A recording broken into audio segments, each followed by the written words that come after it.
कि अल्टीमेटली जो देश का अवाम है, जिसमें किसानों का एक बहुत बड़ा हिस्सा है, बहुत बड़ी आबादी है।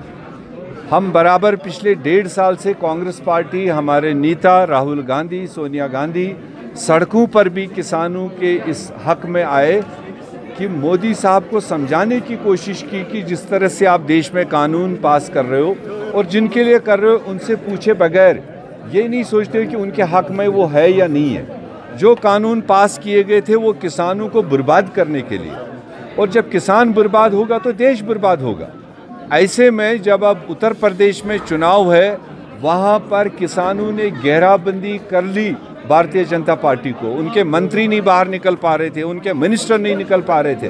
तो ऐसे में मोदी साहब को जब हीट महसूस हुई, उन्होंने आज एक ऐलान तो कर दिया, मगर मेरे ख्याल से जब तक पार्लियामेंट में वो सारी चीज़ें बहस में नहीं आएंगी, मोदी साहब की तरफ से जो किसानों की डिमांड है उसमें तीनों बिल वापस लेने का है, एमएसपी को गारंटी करने का है, जब तक ये सारी चीज़ें कंपोजिटली पार्लियामेंट में बहस नहीं होगी, वहाँ से पास नहीं होंगी, तब तक मुझे लगता है किसानों को भी यकीन नहीं करना चाहिए इनकी बात पर। मीर साहब हैदरपुरा के एनकाउंटर के हवाले से बताइए, क्योंकि अभी जो है एलजी मनोज सिन्हा ने कल उसमें मैजिस्ट्रेट इंक्वायरी की जो है ऑर्डर्स दिए हैं, तो कांग्रेस पार्टी उसके हवाले से क्या कहना चाहिए? नहीं, हमने पहले दिन से कहा कि ये इस तरह के जो वाक़यात हो रहे हैं और उनको कवर अप करने की बारहा कोशिश की जा रही है।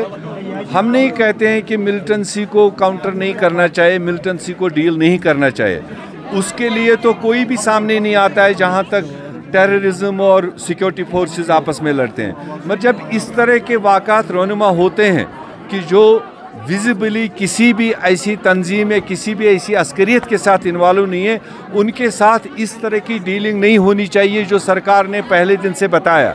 और कांग्रेस पार्टी वाहिद पार्टी है जिन्होंने पहले दिन से कहा कि उनके वारिसों को लाशें मिलने का हक है, वो कानूनी हक है उनको।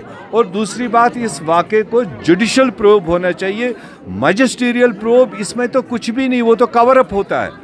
और अगर एलजी साहब वाकई इस इंसिडेंट को तह तक जाना चाहते हैं तो हमारी आज भी डिमांड है, इसको जुडिशल प्रोब एक सिटिंग हाई कोर्ट जज के मॉनिटरिंग में होनी चाहिए, ताकि दूध का दूध और पानी का पानी साफ हो जाए।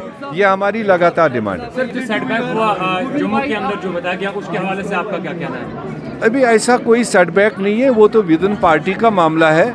अगर कुछ लोग उसमें 2-2.5 लोग पार्टी के ओहदे में थे और जो वैसे भी 4 साल से कहीं पर किसी एक्टिविटी में नहीं आते थे, अब उन्होंने अगर ऑफ़र किया है कि हम पार्टी के ओहदे पर नहीं काम करना चाहते हैं, उसके लिए अगर वो सही है, उन्होंने लिखा हाईकमांड को, high command will take note of that, उसमें हमें और कुछ ज़्यादा नहीं करना। ये भी कहना है कि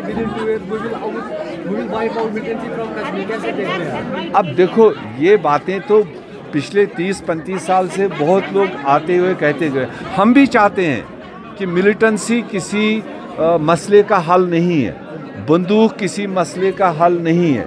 यही चीज़ तो जम्मू कश्मीर का आवाम कह रहा है कि आप बातचीत का दरवाज़ा खोलिए, आप बातचीत शुरू कीजिए, जितने भी स्टेक होल्डर है उनको ऑन बोर्ड ले लीजिए। अगर बातचीत से मसले हल होते हैं, वही तो एक जमहूरी तरीका है। कांग्रेस पार्टी ने बारहा कहा, चाहे पंजाब का मसला था, चाहे आसाम का मसला था, चाहे मिज़ोरम का मसला था, वहाँ पर कांग्रेस क़यादत ने, कांग्रेस हुकूमतों ने बातचीत के रास्ते अख्तियार किए और वहाँ के मसले हल हुए। आज उन खित्तों में नॉर्मल सी है, आज वहाँ तरक्की है। तो हम भी चाहते हैं कि बातचीत का रास्ता खोलें और बातचीत से लोगों को ऑन बोर्ड लें, ताकि यहाँ पर अमन हो, यहाँ पर तरक्की हो।